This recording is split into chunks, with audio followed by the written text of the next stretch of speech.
20 janvier 1907. Vivre dans la divine volonté conduit à la plus grande sainteté à laquelle une créature puisse aspirer. Après avoir lu plusieurs vies de saints, dont l'un désirait la souffrance et un autre la petitesse, je me posais intérieurement la question: quelle est la meilleure voie de sainteté qui me soit accessible? Incapable de répondre à cette question, je me sentais oppressée. Pour me libérer de cette pensée, et pour ne penser qu'à aimer Jésus, je me suis dit: je ne veux aspirer à rien d'autre que d'aimer Jésus et d'accomplir parfaitement sa volonté. Pendant que j'étais plongée dans cette réflexion, mon Jésus béni vint et me dit: moi, je t'aime dans ma volonté. Ne sais-tu pas que si le grain de blé n'est pas enterré et ne meurt pas complètement, il ne peut produire une nouvelle vie et se multiplier? Pareillement, si l'âme n'est pas ensevelie dans ma volonté, c'est-à-dire si elle ne meurt pas complètement à elle-même, en insérant sa volonté dans la mienne, elle ne peut produire une nouvelle vie toute divine, avec la reproduction de toutes les vertus du Christ, lesquelles constituent la vraie sainteté. Ma volonté devrait être le sceau marquant tout ton extérieur et tout ton intérieur. Et quand tout en toi aura été renouvelé, alors tu trouveras le vrai amour. C'est là que se trouve la meilleure de toutes les saintetés, à laquelle une créature puisse aspirer.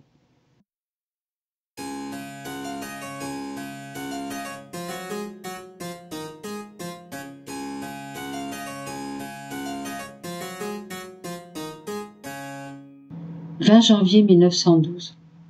Jésus continue d'aller en embrassant les cœurs fortement. La grâce est rendue impuissante pour les âmes qui résistent à ce resserrement, la sainte malignité. Mon toujours aimable Jésus est revenu et continua de se laisser voir, se déplaçant pour embrasser fortement les cœurs. Pour les âmes qui résistaient à ce resserrement, la grâce demeurait impuissante. Jésus prenait cette grâce dans son poing et la portait aux peu d'âmes qui le laissaient les embrasser fortement. Il en apporta aussi une bonne part pour moi. En voyant cela, je lui ai dit: ma douce vie, tu es si bon pour moi, en me donnant une partie de la grâce que les autres refusent. Et pourtant, je n'éprouve aucun resserrement. Au contraire, je me sens très large, au point que je ne sais pas voir ni la largeur, ni la hauteur, ni la profondeur des confins dans lesquels je me trouve. Jésus me dit: ma fille bien-aimée, les âmes qui ne se laissent pas presser très fortement par moi éprouvent mon resserrement. Elles ne peuvent pas entrer pour vivre en moi. Mais pour l'âme qui se laisse presser fortement par moi comme je le veux, elle est déjà passée pour vivre en moi. En vivant en moi, tout est large. Le resserrement n'existe plus. Tout le resserrement persiste jusqu'à ce que l'âme ait la patience de se laisser presser fortement par moi, au point de défaire son être humain pour pouvoir vivre dans la vie divine. Après, lorsque l'âme a fait le passage pour vivre en moi, je la garde en sécurité et je la laisse se déplacer dans mes interminables confins.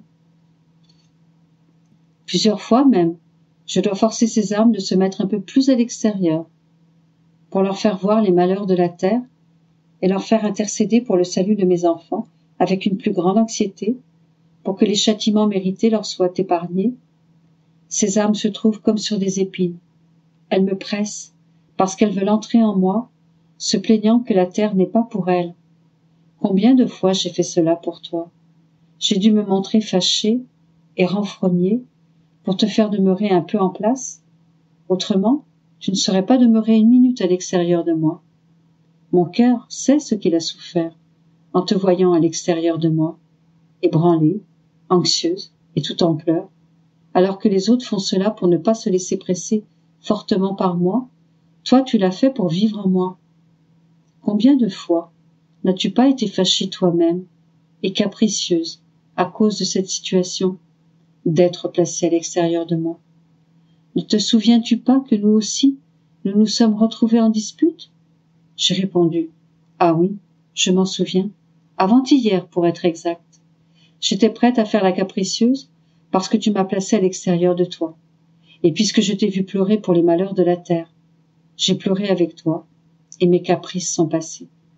Tu es vraiment malin, ô Jésus, sais-tu cela? De quoi es-tu malin, petit malin? De l'amour, de donner l'amour, en vue de recevoir de l'amour. Tu en arrives à être malin. N'est-ce pas vrai, Jésus? Après un acte capricieux, après une dispute ensemble, est-ce qu'on ne s'aime pas encore davantage? Jésus dit, certainement, certainement, il est nécessaire d'aimer pour pouvoir comprendre l'amour. Et lorsque l'amour n'arrive pas à atteindre les âmes de la bonne façon, il essaye de les atteindre par des amertumes, des caprices, et même par une sainte malignité.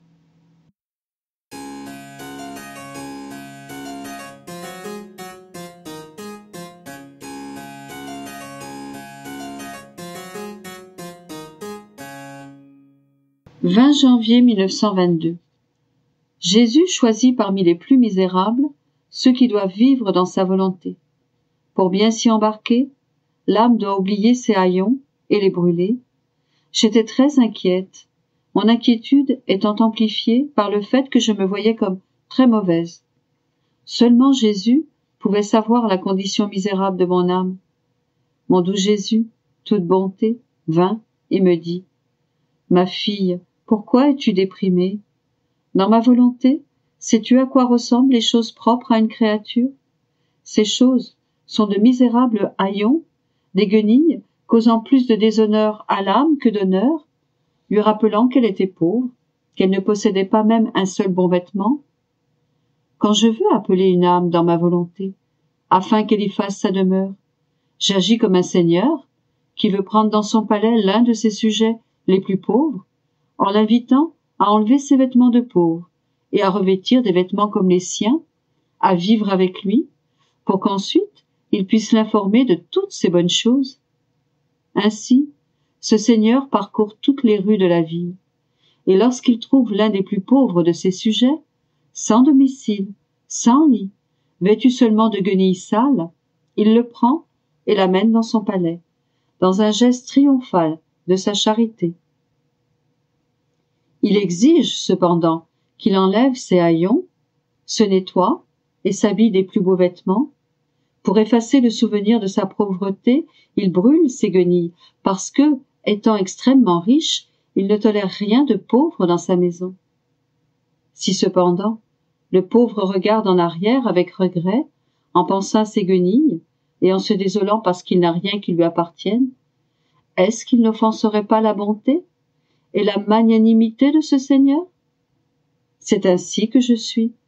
Alors que ce Seigneur parcourt la ville, moi, je voyage autour du monde entier, et même à travers les générations.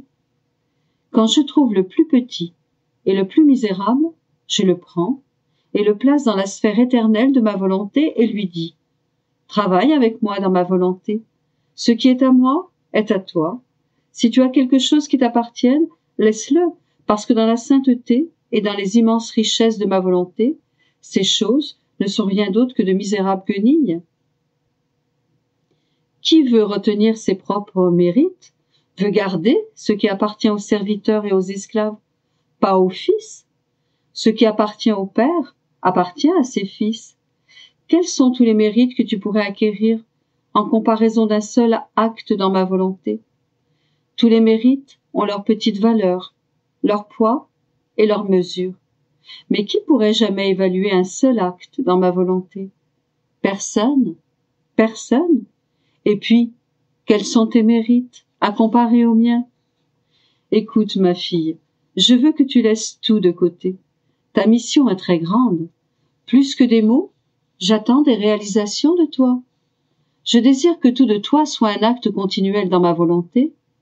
Je veux que tes pensées suivent leur cours dans ma volonté, laquelle se balade au-dessus de toutes les intelligences humaines pour étendre son manteau sur tous les esprits créés, et que, s'élevant jusqu'au trône de l'Éternel, elle puisse offrir à Dieu toutes les pensées humaines marquées de l'honneur et de la gloire de ma volonté.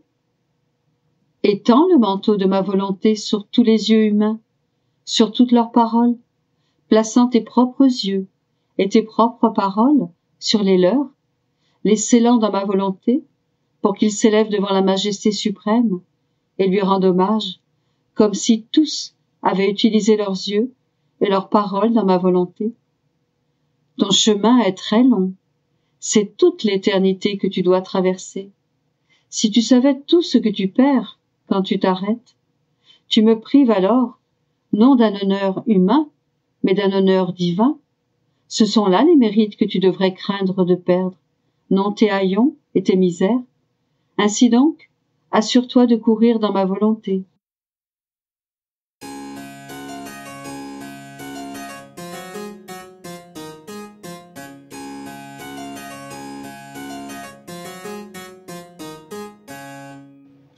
« 20 janvier 1924. En se laissant envahir par l'accablement, l'âme perd sa concentration sur ses tournées dans la divine volonté. En naviguant sans cesse dans la mer de la divine volonté, l'âme apporte rafraîchissement à Dieu et à elle-même. La mer de la divine volonté est lumière et feu, sans port ni rivage. À cause de l'absence habituelle de mon aimable bien, je me sentais submergé dans l'amertume, privé que j'étais de celui qui seul peut être le soleil, la chaleur, le sourire et le bonheur de ma pauvre âme. Sans lui, c'est la nuit. Je reste paralysée par le froid. Je suis malheureuse. Bougeant en moi, mon doux Jésus me dit, « Ma fille, courage, ne te laisse pas envahir par l'accablement. Si tu savais combien je souffre en te voyant souffrir. Je souffre tellement que, pour ne pas te voir souffrir, je te plonge dans le sommeil. Cependant, je demeure près de toi. Je ne te quitte pas. Pendant que tu dors, je fais pour toi ce que nous ferions ensemble si tu étais éveillé, vu que ce n'est pas toi qui veux dormir, mais moi-même qui te plonge dans le sommeil. Vois-tu combien je t'aime? Si tu savais combien je souffre quand je te vois te réveiller tout agité, parce que tu n'as pas percé tout près de toi, et moi-même endormi, pendant que tu étais tourmenté par mon absence. C'est vrai que tu souffres, mais moi aussi je souffre.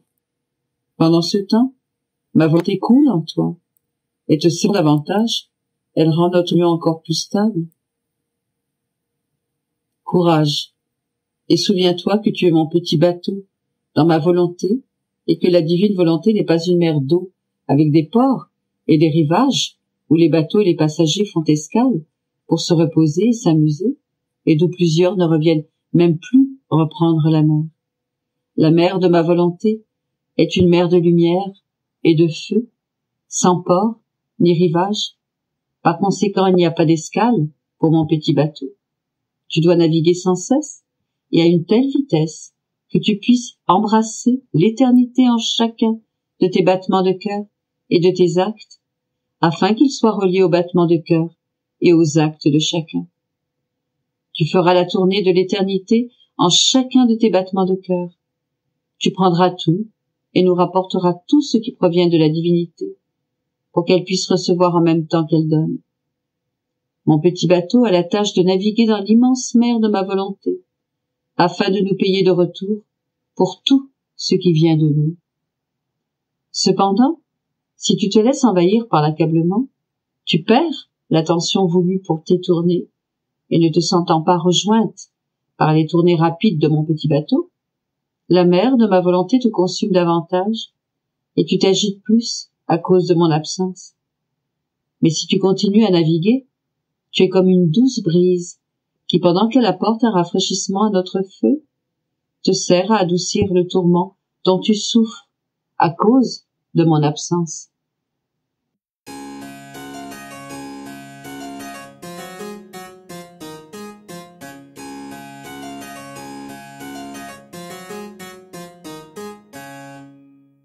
« 20 janvier 1927.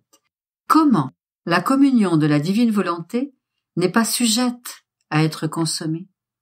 Ses voiles sont intangibles. Elle soupire après ciel, et par conséquent, elle est mélancolique et place toute la création dans la mélancolie. J'avais reçu la communion et je restais affligé et désespéré. parce que les quintes de tout étaient si fortes et si nombreuses que j'en suffoquais sans pouvoir penser ni être avec Jésus comme d'habitude. Après plus d'une heure de toux violente, je me suis calmée et me disais, il y a déjà plus d'une heure que j'ai reçu Jésus et je n'ai pas été capable de me recueillir pour être seule avec lui. Les accidents de l'hostie sont maintenant consommés. Jésus est parti et je ne sais pas où le retrouver. Alors, pour moi, aujourd'hui, c'est comme si je n'avais pas reçu la Sainte Communion. Mais, après tout, en cela, j'embrasse, j'adore et je bénis le Fiat suprême. Je pensais cela lorsque mon doux Jésus sortit de mon intérieur, appuyant sa tête contre mon épaule et me soutenant de son bras pour me donner de la force, car j'étais épuisée et je me sentais mourante. Et toute bonté, il me dit, « Ma fille, ne sais-tu pas qu'il y a une communion qui est éternelle, si grande et qui n'est pas sujette à diminuer ou à être consommée? Ces voiles qui les cachent aux créatures ne sont pas susceptibles de périr, comme les voiles de l'hostie sacramentelle. Elles se donnent à chaque instant, à chaque souffle, à chaque palpitation et en toutes circonstances.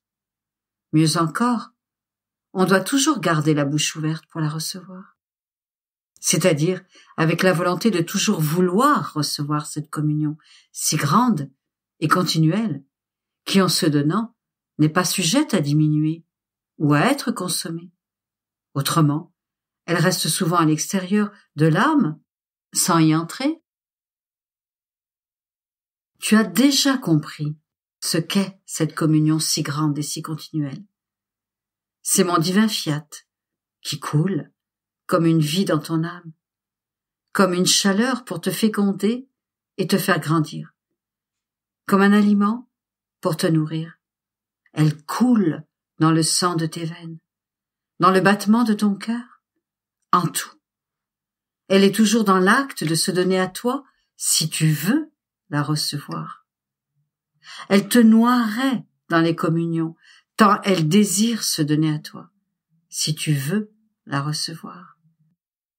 Avec raison, avec justice et de droit, la communion de ma volonté devait être sans limite et non sujette à être consommée, parce qu'elle est l'origine, le moyen et la fin de la créature, et que par conséquent, la créature devait être capable de la recevoir, de telle sorte que jamais, jamais je ne lui manquerai. En fait, ce qui est origine, moyen et fin doit être dans l'acte continu de se donner et d'être reçu. Sinon, son origine de vie et le moyen de se soutenir manqueraient aux pauvres créatures, et elles perdraient la fin qu'elles doivent atteindre. Par conséquent, ma sagesse infinie ne permettrait jamais que la communion à ma volonté leur soit limitée. Par contre, la communion sacramentelle n'a pas été donnée comme origine des créatures, ni comme fin, mais comme un moyen, une aide, un rafraîchissement et un remède. Et les moyens, les secours, etc., sont donnés de façon limitée. Ils ne sont pas perpétuels. C'est pourquoi les voiles des accidents sacramentels sont sujets à être consommés. D'autant plus que si les créatures aiment me recevoir continuellement, il y a la grande communion du fiat éternel qui est dans l'acte de se donner continuellement à elle. Cependant, tu étais affligé et presque troublé en pensant que les espèces sacramentelles étaient consommées. Tu n'avais aucune raison de t'affliger, parce qu'en toi et en dehors de toi, il y a la communion de ma volonté qui n'est sujette à aucune consommation. Sa vie est toujours dans sa plénitude, et mon amour ne pourrait tolérer que la petite fille de notre volonté soit incapable de recevoir notre vie divine, toujours nouvelle et continuelle.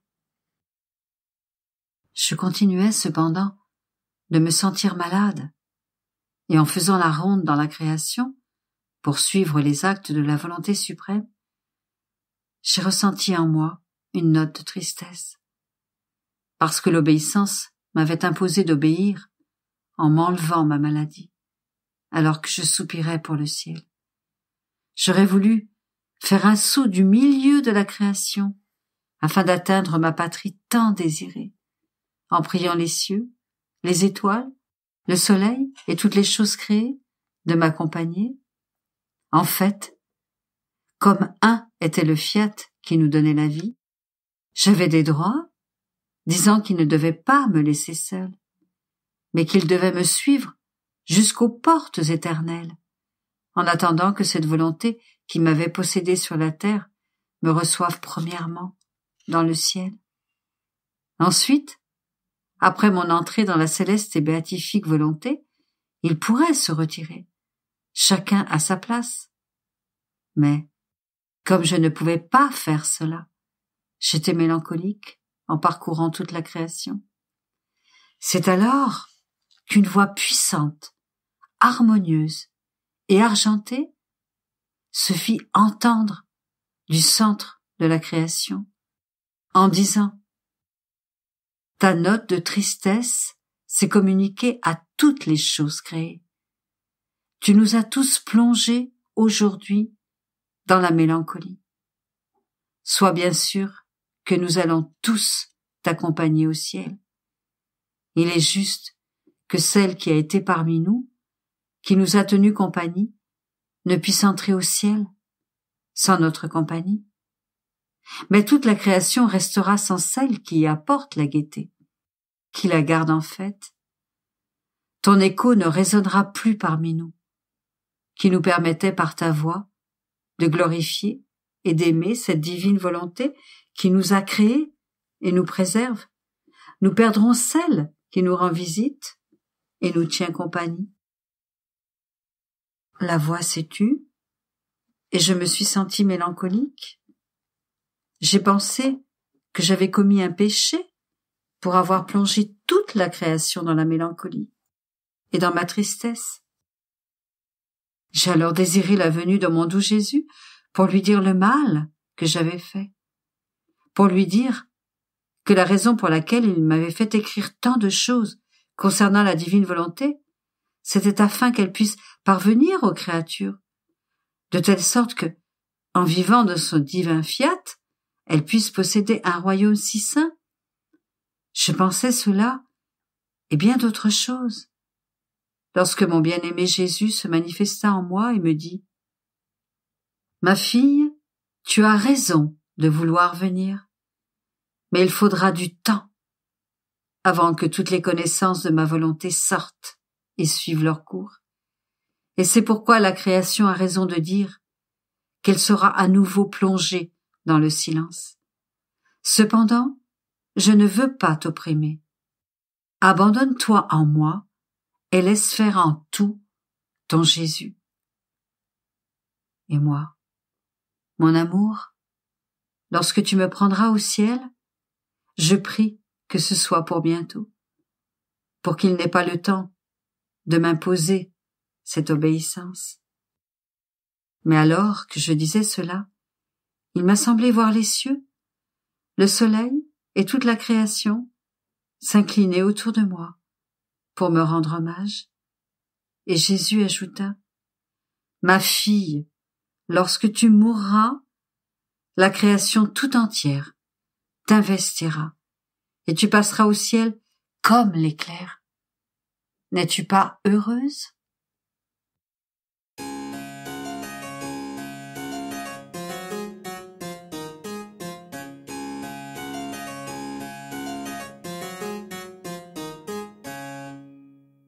« 20 janvier 1929. Comment la création est une armée divine. Là où la divine volonté est présente, il y a la vie éternelle. mon abandon dans le divin fiat continue, et en suivant ces actes accomplis dans toute la création, je voulais donner à mon Créateur la gloire que contient chaque chose créée. En fait, bien que chaque chose créée soit glorieuse, noble, sainte, d'origine divine, parce qu'elle est formée dans le fiat créateur. Cependant, chaque chose possède une propriété, l'une étant distincte de l'autre, de sorte que chacune d'elles donne sa propre gloire à celui qui l'a créée. Et tandis que ma pauvre et petite intelligence errait parmi la création, mon doux Jésus se manifesta en moi et me dit: Ma fille, chaque chose créée a sa fonction spéciale, suivant la façon dont Dieu l'a créée, et toutes me sont fidèles dans la fonction que chacune possède, et elles me rendent continuellement gloire, chacune à sa manière. La création est mon armée divine, unie et inséparable, bien que les choses créées soient distinctes, et chacune court, sans jamais s'arrêter, dans le seul but de glorifier son Créateur. C'est comme une armée. L'un fait fonction de général, l'autre de capitaine, l'autre d'officier, et d'autres sont de simples soldats. Tous bien résolus à servir le roi. Chacun à sa place, en ordre parfait et fidèle dans l'exercice de leurs fonctions. Comme chaque chose créée possède un acte de ma divine volonté, il lui suffit de se maintenir, chaque chose à sa place, en ordre parfait, toujours belle et toujours nouvelle, et dans l'acte de glorifier celui qui l'a créée. Partout où est présente ma divine volonté, il y a vie éternelle, harmonie, ordre, fermeté inébranlable, de sorte qu'aucun événement ne peut les faire changer de place, et toutes sont heureuses dans la fonction propre à chacune. Il en aurait été ainsi pour l'homme, si la volonté humaine ne l'avait pas ravi à ma volonté. Une magnifique armée, bien ordonnée, chacun étant heureux dans sa fonction, et toujours dans l'acte de me glorifier. Et en glorifiant son Créateur, l'homme se glorifierait lui-même. C'est pourquoi je veux que mon divin fiat retrouve son règne parmi les créatures. Parce que je veux mon armée bien ordonnée, noble, sainte et portant l'empreinte de la gloire de son Créateur.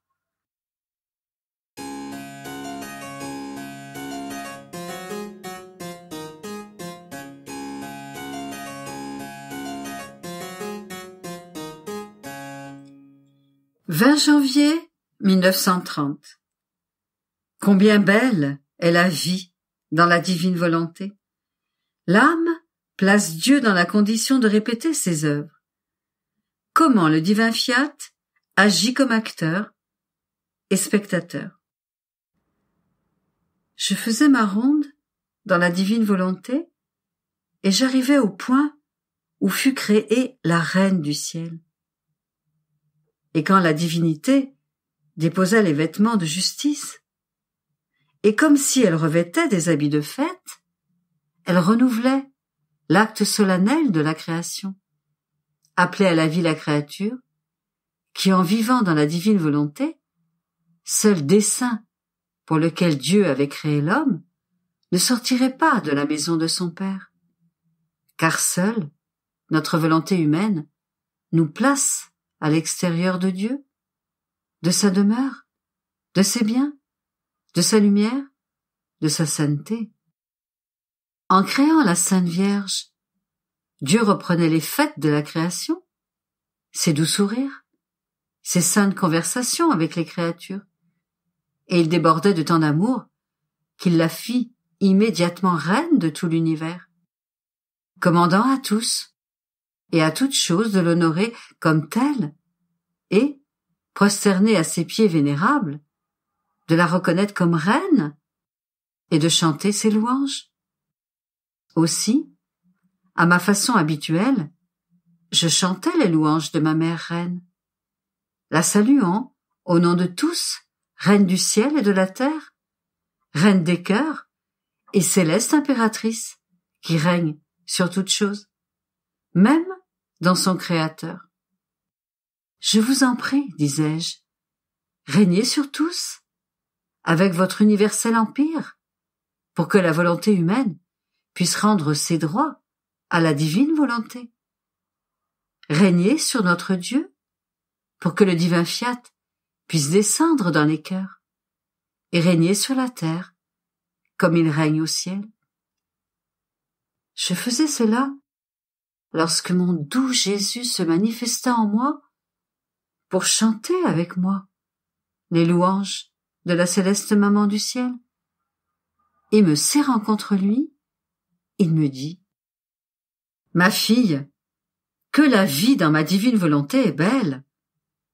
Elle maintient présent tout ce qui a été fait par Dieu, et la créature trouve tout ce que le Créateur a fait, participe à ses œuvres, et peut rendre à son Créateur les honneurs, l'amour, la gloire de cet acte.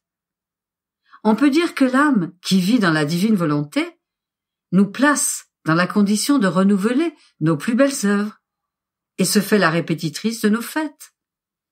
La création de la Vierge dit clairement ce que signifie notre divine volonté et ce qu'elle peut faire. Dès qu'elle eut pris possession de son cœur virginal, sans attendre une seule minute, nous l'avons immédiatement faite reine. C'était notre volonté de la couronner, car il n'était pas convenable qu'une créature possédant notre volonté ne porte pas la couronne de reine et le sceptre de commandement. Notre divine volonté ne veut rien refuser. Elle veut tout donner à celle qui la laisse former son royaume dans son âme. Et tu dois savoir que tout, comme tu trouves présente dans le divin fiat la création de la dame souveraine, et que tu chantes ses louanges comme reine, elle t'a, toi aussi, trouvée présente dans le divin fiat et a entendu ton chant. La maman ne veut pas être surpassée par la fille. Elle a depuis ce moment chanté tes louanges pour honorer cette divine volonté qui devait te posséder. Et pour te rendre ton chant, combien de fois elle demande aux cieux, au soleil, aux anges et à toutes choses de chanter les louanges de sa petite fille qui veut vivre dans ce fiat, qui forma sa gloire, sa grandeur, sa beauté et son bonheur. Je continuai ensuite mon abandon dans le divin fiat, et mon doux Jésus ajouta: « Ma fille, lorsque ma divine volonté règne dans l'âme, elle assume en elle le rôle d'opération et de direction. Il n'est pas une chose que l'âme fasse sans que ma divine volonté ne place son premier acte pour appeler son acte divin sur l'acte de la créature. Ainsi, lorsqu'elle pense, elle forme sa première pensée et appelle toute la sainteté, toute la beauté, tout l'ordre de la divine intelligence. Et comme la créature est incapable de recevoir notre intelligence et n'a pas non plus pour cela l'espace suffisant, chaque fois que mon fiat accomplit son premier acte dans l'intelligence de la créature, avec sa puissance, il étend sa capacité afin de pouvoir enclore une nouvelle intelligence divine dans l'esprit de la créature. On peut dire par conséquent que là où elle règne, ma volonté est la première à respirer, la première à palpiter, le premier acte de la circulation du sang, afin de former dans la créature sa respiration divine, sa palpitation de lumière, et dans la circulation du sang, la transformation totale de sa divine volonté dans l'âme et le corps de la créature. Et en faisant cela, elle lui donne la vertu et la rend capable de respirer avec le souffle divin, de battre avec sa palpitation de lumière, de sentir le tout de sa vie divine, mieux que le sang qui circule dans tout son être. Par conséquent, partout où règne ma volonté, c'est la condition d'actrice qui ne cesse d'être en opération. Et en se faisant spectatrice, elle fait ses délices de ces scènes divines qu'elle-même déploie dans la créature, qui prête son être comme une matière entre ses mains pour la laisser déployer les scènes les plus merveilleuses et les plus belles que mon fiat veut réaliser dans l'âme, où règne et domine mon divin vouloir.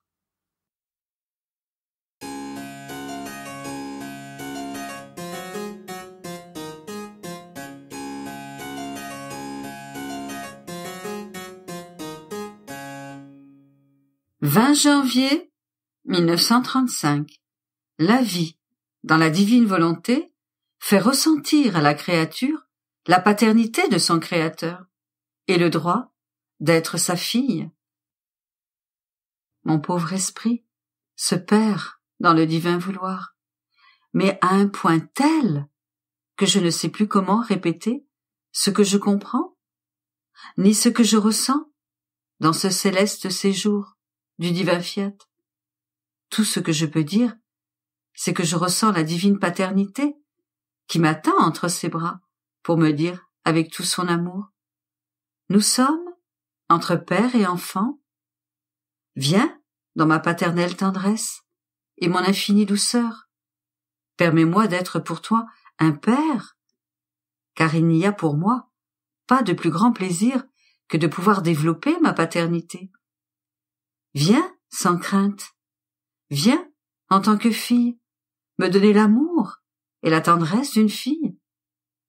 Lorsque ma volonté est une avec la tienne, je reçois la paternité et tu reçois le droit d'être ma fille. Ô divine volonté, combien tu es admirable et puissante. Toi seule as la vertu d'effacer la distance et la dissemblance avec notre Père céleste. Il me semble que vivre en toi, c'est véritablement ressentir la divine paternité et se sentir fille de l'être suprême. Une foule de pensées envahissait mon esprit, et mon doux Jésus me fait une brève visite pour me dire: ma bienheureuse fille, vivre dans ma volonté, c'est véritablement acquérir le droit d'être fille, et Dieu obtient la suprématie, le commandement, le droit du Père. Lui seul sait comment unir les uns et les autres pour ne former qu'une seule vie. Tu dois savoir que la créature qui vit dans mon divin vouloir acquiert 3 prérogatives. Premièrement, le droit à la vie divine. Tout ce qu'elle fait est vie. Si elle aime, elle ressent la vie de l'amour qui court dans l'esprit, le souffle, le cœur. Elle ressent en toute chose la vertu vitale qui forme en elle non pas un acte sujet à prendre fin, mais la continuation d'un acte qui forme la vie. Qu'elle prie, qu'elle adore, qu'elle fasse réparation, elle ressent la vie incessante de la prière, de l'adoration, de la réparation divine qui ne connaît pas d'interruption. Chacun des actes accomplis dans ma volonté est un acte vital que l'âme acquiert. Tout est vie dans ma volonté, et l'âme acquiert la vie du bien qu'elle fait dans ma volonté. Combien grande est la différence entre un bien qui possède la vie et un acte dont la vie a une fin. La créature qui vit dans ma volonté a la vie en son pouvoir, et elle sent la continuation de la vie de cet acte. Sinon, elle ne sent pas sa continuation, et on ne peut pas appeler vie ce qui ne continue pas. C'est seulement dans ma volonté que ces actes trouvent la plénitude de la vie, parce qu'ils ont pour commencement la vie divine qui n'a pas de fin, et qui peut par conséquent donner vie à toute chose. Au contraire, en dehors de ma volonté, même les plus grandes œuvres ont une fin. Oh, quelle merveilleuse prérogative que ma volonté seule est capable de donner à l'âme qui, sans ses actes, se changer en vie divine, éternelle. La deuxième prérogative est le droit de propriété. Mais qui peut l'accorder? Qui peut la constituer propriétaire? Ma volonté elle-même, car en elle, il n'y a pas de pauvreté, et tout est abondance. Abondance de sainteté, de lumière, de grâce, d'amour. Et comme la créature en possède la vie, il est juste que ces divines propriétés soient les miennes, si bien que la créature se sent maîtresse de la sainteté, maîtresse de la lumière, de la grâce, de l'amour et de tous les biens divins. En dehors de ma volonté, la créature ne peut donner qu'avec mesure et sans accorder la propriété. Quelle différence entre les deux! Cette deuxième prérogative donne naissance à la troisième, le droit de gloire. Il n'y a aucune chose que puisse faire la créature, petite ou grande, naturelle ou surnaturelle, qui ne lui donne le droit de gloire, le droit de glorifier son Créateur en toutes choses, même dans le souffle et dans le battement de cœur, glorifier en celui d'où vient toute gloire. C'est pourquoi tu trouveras dans ma volonté un droit divin sur toute chose, car elle aime abandonner ses droits divins à la créature, qu'elle aime comme sa fille.